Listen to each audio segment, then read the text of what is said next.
Saw Malcolm earlier. Look at your top five. Those five really quick around this track. We've seen Marvin win here twice before. Can he do it again? Yeah, I think he's going to go for it tonight. Obviously, for Marvin Musquin, he's getting close. Man, Sexton's sure swapping back and forth there a little bit.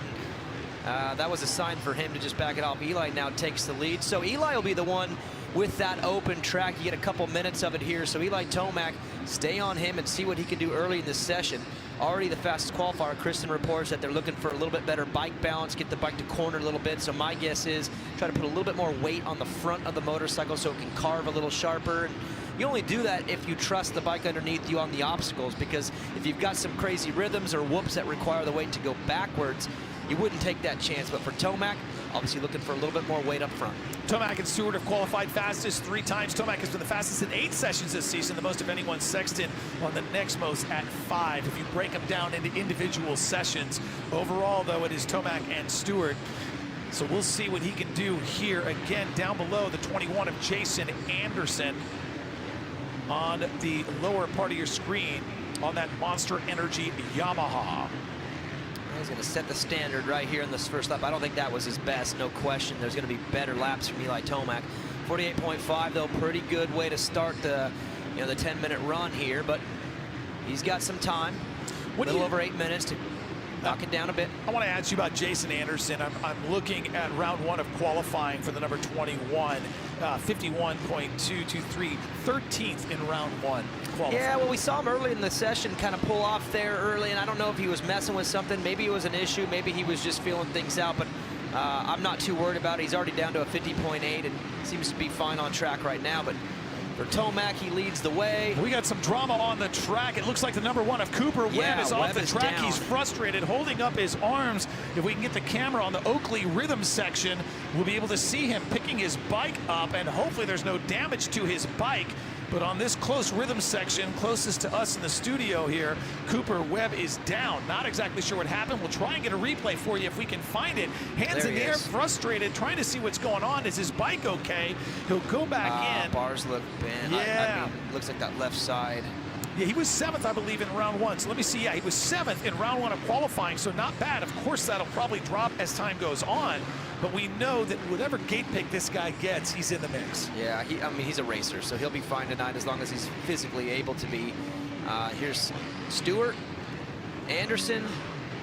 Anderson now up to 6th with a 50.0.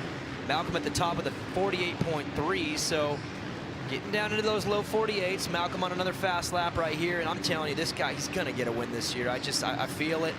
He's been riding so great this season. He's had the speed. He's shown the endurance in certain races that, really test an athlete. And he's just got to put it all together. You got to do them all on the same night. This is Monster Energy 450 Group A qualifying, fueled by Amazon.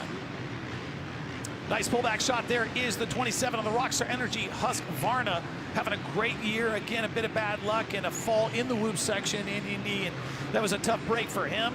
Wound up in 8th place as the wild card. I can't imagine too many people had him down in 8th place. Very, very amazing. We should talk to Chase and Kristen about that and find out how many people actually had this guy as the wild card, because I think most of us are keeping him, if not in the top 5, in the top 3. Oh, yeah. So now Stewart 48.3, Tomac 48.3. You see Marvin right there in 3rd. We saw how fast Barsha was in that first session, too. He's feeling it in Seattle. He's won in this building. Barsha was 2nd overall in the first round of qualifying. Again, Jason Anderson was way down in 13th, so he's already figured out something to make it back up to 7th. Here comes Eli Tomac, and right to the top, repassing Malcolm Stewart. So Tomac takes over the fastest qualifier again. Still plenty of time left, way over 5 minutes, 5 minutes, 30 seconds. Did he look at the tower? Yeah, did he look straight up at the AMA tower? He knows, but he'll just sit there and wait until it changes, and then he'll go back on the track. That's right, but this 450 class, they're never satisfied. I think last week was the wildest one we've seen over the table. There's that quad, triple. Yeah, got it. But gosh, this 450 class, they're just never done. I mean, last week in Indy was the wildest, Dan. It changed probably 10 times in the last 2 minutes, and Sexton got his, Sexton. I didn't mean to, he was but moving. At the same time, Jason's he was cooking. Frustrated by that. Yeah, that had to shut it down a little bit. That's the tricky thing. Now, again, that's why you get another option. I'm not sure. Right back at it, inside line, and he had to wait for that rut to develop. Obviously, in the 250 class, it wasn't there. You got to go to the berm, and so he goes inside. There's still people in front of him going slow coming up. So there's Sexton now, who is slowing down and trying to reset in 5th overall with a 48.888. So we'll see if he can pick it up. There's a move. Oh, he's pulling a Barsha. Well, no, this is what's going on right now. Anderson was frustrated. He got in Chase's way. Chase knew he was doing it, so he went and gave him a little something back. And no harm, no foul. Just playing little games. They're both probably frustrated, but guys, it's just qualifying. Simmer down now. Yeah, I mean, I'm entertained. Hey, I'm sure everybody watching is. This is why we watch for fun stuff like this. But wow, little game being played. And why don't you two get away from each other? How about that? We got 4 minutes left. Just here they go now. Go over there. One after the other. So right behind Chase on the top of your screen is Jason Anderson on the 21. So we'll see. Hey, and again, some riders. Marvin moves up. I'm telling you, Marvin loves Seattle. Yeah, and he's been Seattle. Oh my gosh, that was terrible. Chase Sexton, that is rough. That? Again, we'll see if he's going to be all right. That was a gnarly fall. Why did that happen? His gear is able to protect him. Alpine Stars and the track crew trying to help him out. Try to get a replay on that. What? Okay, I need to just watch this the first time. Yeah. He went to do a shift. Oh, he did a shift in the air and didn't get it. I'd like to see it again. If we could get that one more time here in a minute, I'd like to double. Wow, man, that is tough, and good to see him at least Okay, so what I think happens, take a look again. I think he goes to make a shift in the air and misses it, and then the bike drops and the body goes forward. See right there? Went to click, didn't get it, had nothing. And when he had nothing, the body momentum goes over the front, and the bike right there, I think, may have been the worst of it, because he actually got off the bike. Wow. Now, I wouldn't say okay, but decent. But not as bad. Right, could have been worse. And the bike comes around and chases him and lands.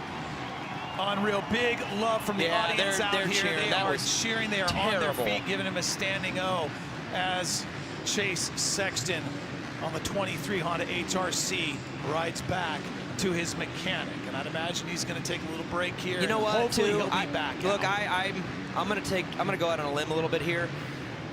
This sport is so tough. Little distractions can have big consequences, and I think the exchange with him and Anderson, you get a little bit off your rocker, you lose your focus, you try to get it back going. I'm not saying that was a direct cause, but dude, those little distractions Look how tough he is. Can get you. I'm trying to figure out what he's saying there. Unreal. It's hard to read his lips, but you can see the rain coming down too a little bit. Yeah, that's going to change things. Look at that guy. Look at Chase Sexton. Look at him. He's like, hey, straighten my bars out. There's a minute 49. I gotta get out there. Unreal. Talk about respect for this guy. Chase Sexton on it. Back to Tomac. He saw Muscan on the top there of the tower, of the AMA tower. So what does he do? He comes back at it. And with that rain coming down, that can slow down times too, depending on how heavy the rain can be. They're rushing through it. They're like, hey, he knows let me get a fast lap before that rain. 450B, they always get the bad end of the deal. I swear, those poor guys. 450B coming up. That was terrible. Yeah. Well, Eli Tomac, the number 3 again, a huge points lead for the championship, and he knows he's got to keep it together. There's the 25 of Marvin Muscan now up on top as Eli goes right by, and so Eli's slowing down a little bit and taking his time. So Eli's got those Oakley goggles switched to roll-offs at this point with the rain and the mud, so. potentially? Yeah, what I would do for these riders, and Dave Ginolfi works for Scott USA. He's a good friend of mine, one of my best friends, and went to breakfast with him this morning. He said it's going to be kind of a gamble. There might be a hybrid goggle too for a lot of the riders that run roll-offs, maybe run a tear-off over the top for the early laps, but it's going to be a little bit of a game today. They're going to have to make a decision on what to do best, because weather's going to play a role, in goggles and vision, that's huge for these riders. So there's some decisions being made right about now. Clutch burnout can be an issue too if it gets too sloppy. We've seen that happen before. So here we go. Malcolm Stewart now up to the top of 47.915, the only rider in the 450 class in the 47-second range. What a run by the 27 of the Rockstar Energy Husqvarna. Malcolm Stewart is here, and he is up on top of the board. Is there time for Tomac? It doesn't look like he's going lightning fast here. He can do it if he wants. Oh, he's going for the Christoph Purcell special. Just wait till the very end and put one. Now he's over it. He's he's like, I got a big points lead, and it's just fast laps. Take the outside gate and sweep all the way in. That's right. In the main. He'll be fine. So Malcolm Stewart looking good right now. Time is out on the AMA clock, and what a wild qualifying round you got to consider for your Rocky Mountain ATVMC.com picks, your Rocky Mountain Fantasy picks. What exactly is going on? Cooper Webb, I'm still curious what happened with him and his frustration. I'd like to know that. And then, of course, with Chase Sexton, how he's feeling and if he was able to re-enter. Yeah, he just crossed the finish line. He did. He's back out there. Look at that guy. So you got to love Chase man. Sexton, He man. has taken hits this year. Big time respect. Let's take a look at the results here for the 450 Group A qualifying round number 2.